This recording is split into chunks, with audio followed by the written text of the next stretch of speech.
Hello everyone, I'm Chestrook44 and welcome to this Let's Play Blades of Avernum. Last episode, another scenario was completed. Time to move on to another one. I believe this one was made by a guy named Aranketar or something, and I admit, the list I have, I almost skipped right over it. I didn't even realize. Anyway, this scenario happens to be called Express Delivery. Come rain or sleet or gloom of night, the post must be delivered. They can't all be world savers. The express mail service has long been shaky on the north-south route through Valorum. Two lone couriers, father and son, have done the job for most of a generation. Postman Errol retired last month and his son Reto has been carrying on for him, until he vanished last week. The regular mail coach runs as always, of course, but it takes 2 weeks to reach its destination. If you have an urgent letter, you have two options. Firstly, suck it up and wait. Or if your need and funds are sufficient, hire an adventurer. Your courier pouch contains only a single message scroll, but it bears the Emperor's seal and appears to be enchanted against unauthorized eyes.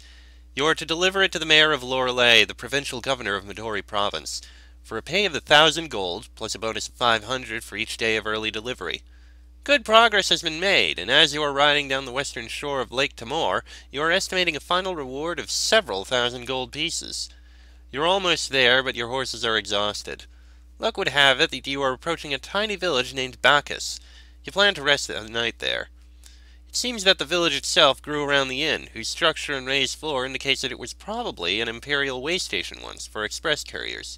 Feeling like true postmen, you dismount. Okay, I already like the fact that,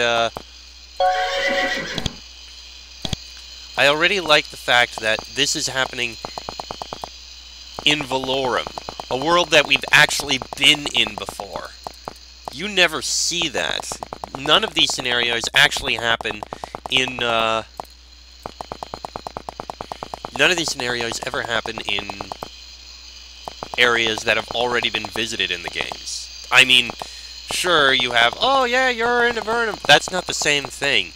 Going, you're in Avernum is not the same as going, you're in Valorum and you're going to be going to Lorelei, that kind of stuff. You don't really see that. Check these other... Okay, not going in there. Probably not going... Oh, no, we can go in here. Nothing in there, though. Not going... Wow, 500. Holy shit. Harpers Archery supplies. Yoink. Not going in there. Alright then. Into the inn. The Thirsty Herald. You enter the tavern, which a sign outside proclaims to be the Thirsty Herald. Given your parched throats and your current profession as messengers, you find it oddly suitable. The inn looks as cozy inside as out. 3 other guests are gathered around the only table, but only by necessity. None of them are talking to each other. Next to the aging priest and the gruff soldier, this young woman looks quite out of place. She, too, is wearing the gear of a traveler. Unlike the other two, however, she appears rested and even cheerful. Hi, I am Lenore, from the college. Where are you going? I'm going north to visit the Citadel. It is a very expansive library, founded by an order of... Oh, they're hard to explain, but they gather knowledge, and I was hoping that they might help me out with something. She mutters something under her breath that sounds like, damn differential equations. What college? Redmark College in the city of Dawn, quite a way to the southeast. You've heard of it. It has only been around for 20 years or so and was founded by Avernites. I teach mathematics there. Now that you take a closer look at her face, you can see even in the bad light that her skin is very pale. She must be from Avernum herself. You're an Avernite. By birth, yes. In fact, I am a second-generation Avernite. My parents were born in the caverns themselves. I only came up here after they died. Dawn was really the only place one could live without sticking out, so that's where I moved to. You don't seem tired at all. Haven't you traveled far today? Today? No, I only just got up. She points at the plate in front of her. This is breakfast, not dinner. I'm getting ready to leave soon, in fact. I got used to a nocturnal cycle, see? It's the most convenient for us cavern dwellers. Sometimes awkward when dealing with surfacers, but there you go. Can you imagine I had to have Richie wake me in the middle of the day today just so I could buy a few arrows? I really long for the shift-operated stores back in Avernum. And I'm not the only one. Oh, you should visit Danya one day. You'd swear it was a city of vampires. Some of our professors at Redmark only lecture at night, too. Okay. I am already really liking this just because of how it's actually looking at the idea of Avernites coming back to the surface and how it would work. The Avernites becoming nocturnal, that makes a lot of sense because they spend all their life living in dim, dark caves. Well, not that dark. I mean, they have the glowing fungus on the ceiling. But the brightness of the sun really would be harsh and a problem for them. The pale skin, the sun might hurt, and the bright sun would probably hurt their eyes. So it does make sense that they'd become a bit nocturnal. I like this. I really, really like this. I'm giving this guy props right now.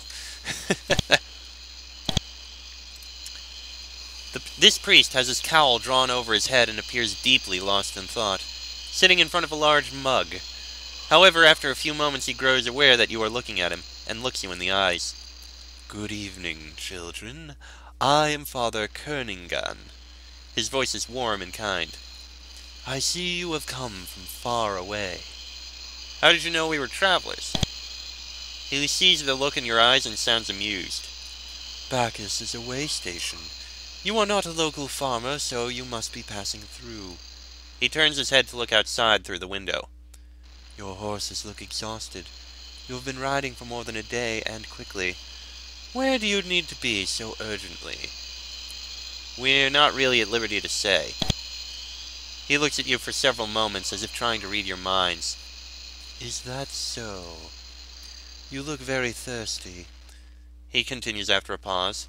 Turning over to the barkeeper, he calls out, A round of ale for a few weary travelers, if you would, please. Within a few moments, the barkeeper has arrived at your table with several large pint mugs. Something about Father Carrington's bearing tells you that he could do this every day without putting a dent in his travel allowance. Father Kerningan is still sitting here, still lost in thought. His mug of ale is still untouched, or maybe he got a refill since you last looked. He greets you again. Should you not be resting after such a long journey? And what journey brings you to such a remote place, Father? Not remote for me. I am returning home, in fact. I serve in a monastery not far from here. My order dedicates itself to study, and I have spent several months on a research expedition, attempting to recover several rare tomes that we long thought lost to the world. Study? Could you teach us magic? The magic we study is not for the common adventurer, and would not be much use to you, I fear. In fact, only a small part of our lore is actually concerned with wizardry. The rest is history, geography, and science. If you wish to learn the kind of magic that is useful for your travels, I would direct you instead to the libraries of Moon to the north and Lorelei to the south. They have plenty of books concerned with the study of magic. Oh, but wait. You look young and inexperienced, and I would not mind some extra income. I can teach you a few of the most basic rituals. Oh, if you can. You know what? Sure. Healing and War Blessing. Expensive as hell, though. I think that's all I need to learn. Father Kerningan teaches you some of the most basic holy rituals. Unsurprisingly, he has mastered them to a high degree and has a lot to teach you in spite of their simplicity. So what are those tomes concerned with? Even if I was allowed to tell you, it would not do you any good. Ancient cultures that have long fallen, dead languages and rituals. More than that would really be too much to say. Okay, and the last one. A hard-looking man is sitting at the table here. He seems very focused and deceptively calm, ready to jump in an instant. Though his eyes hardly leave the glass of water in front of him, he is aware of all that moves in the room. As you approach, he pretends to concentrate on his drink even more to avoid talking to you.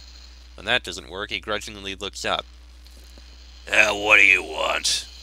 Who are you? Zach. He turns back to his water, the conversation apparently over. Well, that was enlightening. The innkeeper of Bacchus is an elderly chap who must have run this place for a few decades. He has nonetheless lost none of his vigor, and moves about like a man half his age. He looks up from the basin in which he is washing the glasses and addresses you. "Well, greetings, travelers. Call me Richie. Welcome to the Thirsty Herald. Rooms are 20 gold, beer is 5. I also have rations if you need any." "Well, we'd need a room for the night." You have not traveled far, but you immediately get the sense that you won't often see an inn with rooms this nice. You settle down for a very restful sleep. Perhaps it is because of the drink or the sense of comfort and security that the inn's atmosphere gave you. You did not take turns guarding and sleeping. Your sleep is wholesome, nearly dreamless, and uninterrupted. You wake in the morning feeling well rested, but there's an odd sense of danger taking the back of your necks. Finally, you figure out what it is. The door to your room is slightly open. You were sure you locked it well last night. Hastily, you check for the courier patch that you placed in the bottom drawer of the cupboard. It's gone. That's not good.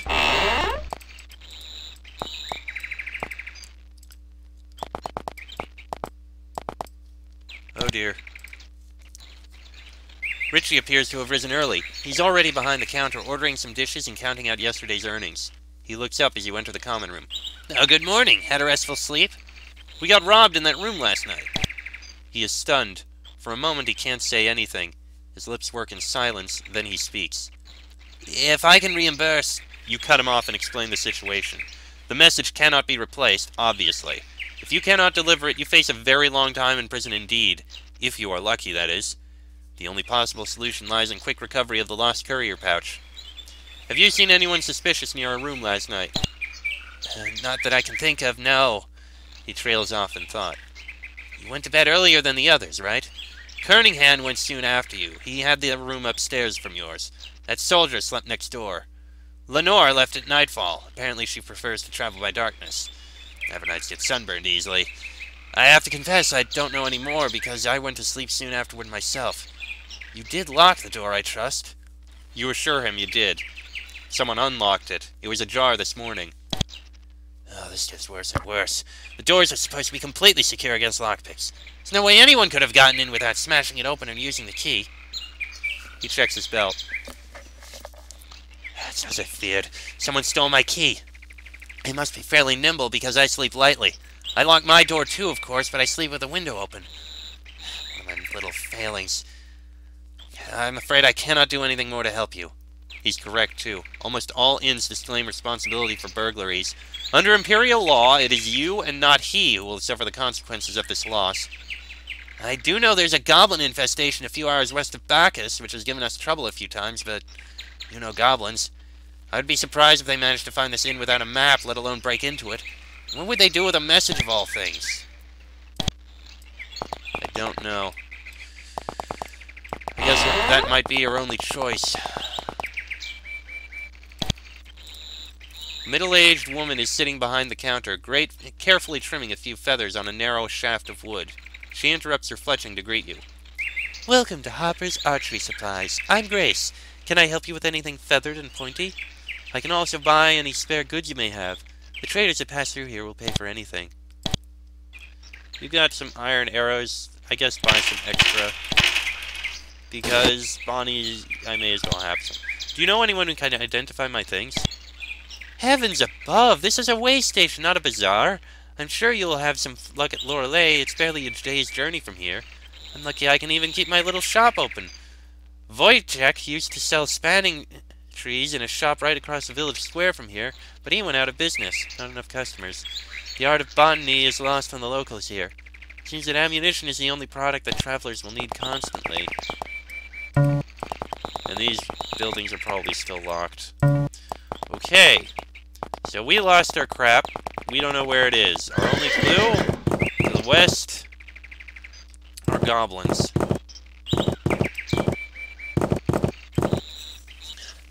Normally I'd do a lot more exploration, but we are in a bit of a time crunch.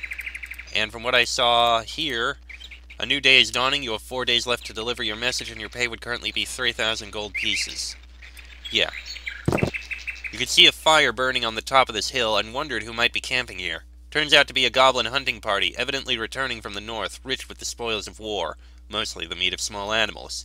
You're still trying to decide whether to leave them alone or crash their party when the decision is taken out of your hands. A branch cracks beneath you. Eager for more carnage, the goblins charge. Almost pitiable.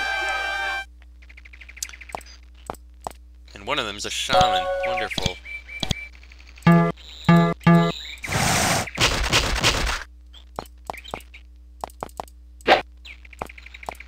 That one must be the shaman. Well, the shaman's dead.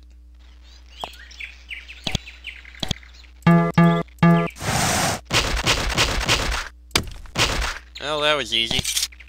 You wipe your blades clean and let the looting begin. Among the spoils the goblins were bringing home, you not only find lots of meat, but also a heap of coins and a necklace. You try not to think about what happened to the previous owner. You have lost a message you swore to deliver, and the Empire does not treat such oaths lightly. Your only choice if you wish to survive is either to retrieve and deliver it, or to leave and run very, very far indeed. No, continue playing. We're not leaving. Ah!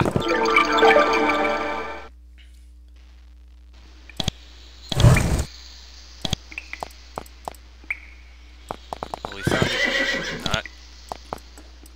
Cool air and a musty smell waft from the entrance of this cave. As you approach further, however, you also notice traces of a sharp and unpleasant stink. You can recognize it. Any adventurer learns to within weeks. It's goblin feces. You sigh in anticipation of a short but tedious stint of pest removal. Humans keep out. We is big bad goblins. And here in cave, goblins eat you. Yeah, you're goblins. Big whoop. Now that the dying squeaks of the goblins behind you have faded, the cavern tunnels are completely silent. Almost too silent. For a moment you wonder if those were all there were. Then you see, just in time, a flicker of movement out of the corner of your eyes. You ready your weapons in the same instant as the goblins spring their ambush. That's a lot of goblins.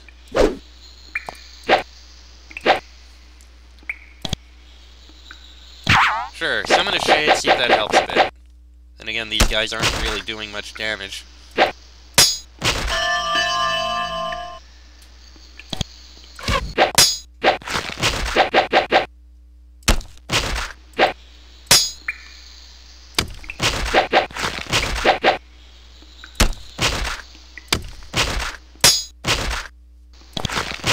And there we go. Okay, that wasn't too bad.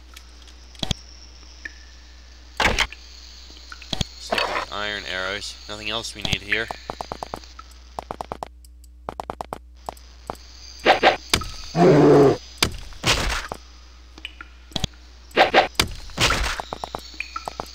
Oh great, this goes even deeper. Just what we need when we're on a time crunch too.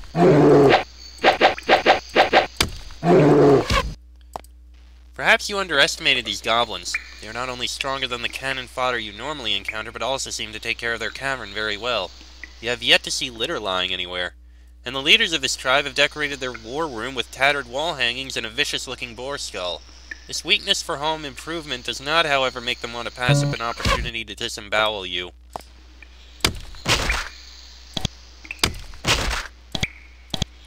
Okay, you know what, enter combat. That's a strong goblin.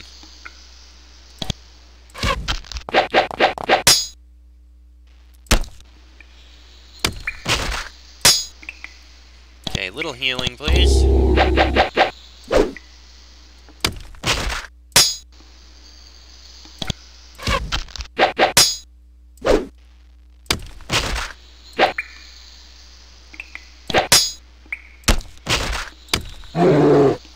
Okay, there we go there.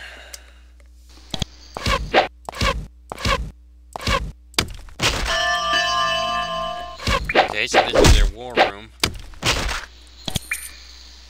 Nothing but crude arrows, papyrus. Nothing of special note here. See that bat?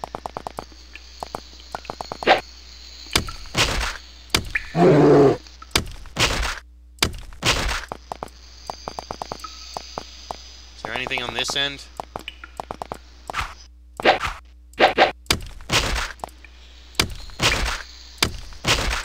No, this just looks like a guard post.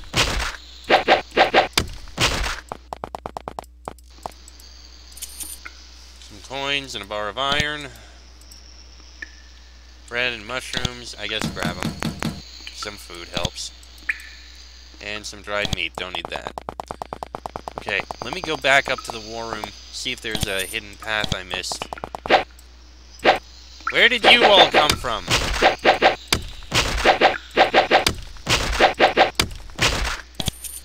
They came from nowhere. Feels like there may be something hidden over here.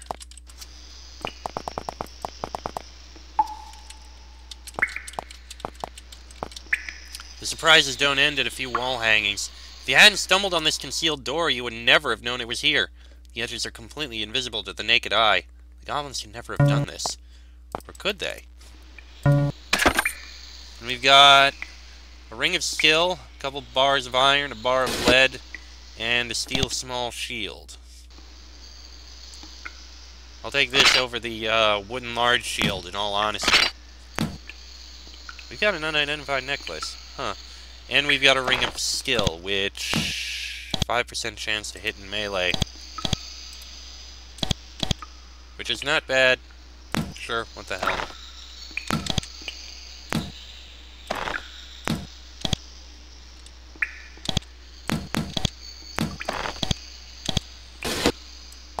Okay. So I guess we gotta go down into the deeper area here. We got a few minutes left. The air is slightly cooler down here. You also immediately notice that the sharp stench of goblin habitation is gone. They must not have moved in here for some reason. Instead, you smell faint traces of decay, but it is not particularly strong. Of course, the dry air would tend to mummify rather than decompose any corpses.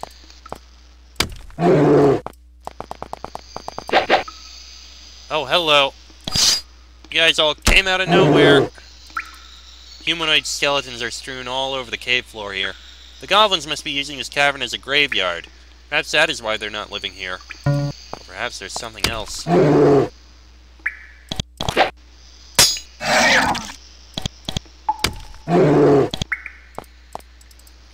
Here lie great warriors of the Lenore tribe. Looters will be ate.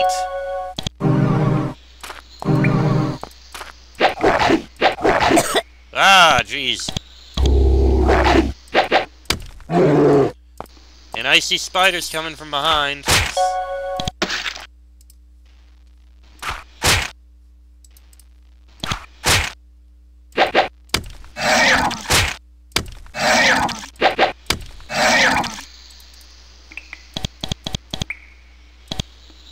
Light wore off quick. And this sword is an iron short sword. I don't think we need it.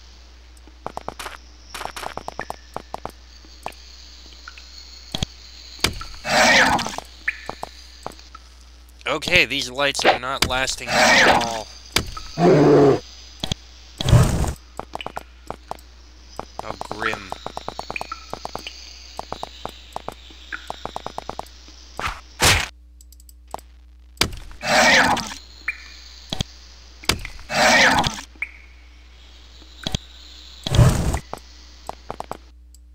The tunnel ahead has been walled off with crude blocks of stone.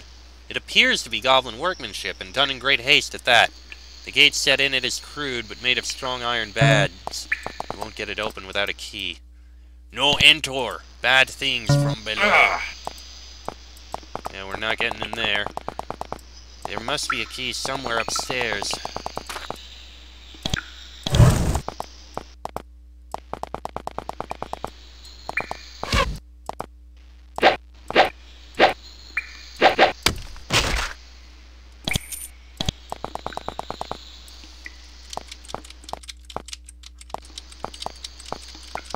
Aha!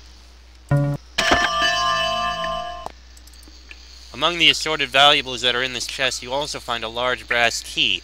Those usually come in handy somewhere, so you pocket it. Excellent. I guess you can use this iron longsword and the gold bracelet we can sell. Is this sword valuable at all? Not really. Alright, give some healing here. There we go. Alright, I guess we'll be using this key in order to get in there. And I think we will use it in the next episode, because this episode's gone on about long enough.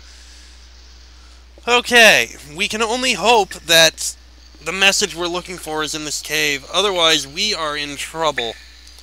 So, we'll have to check behind here in the next episode. Till then, I'm Chester44, that is Fox, Sheik, Bonnie, and Draco. This has been a Blades of Avernum Let's Play, and I shall see you all next time.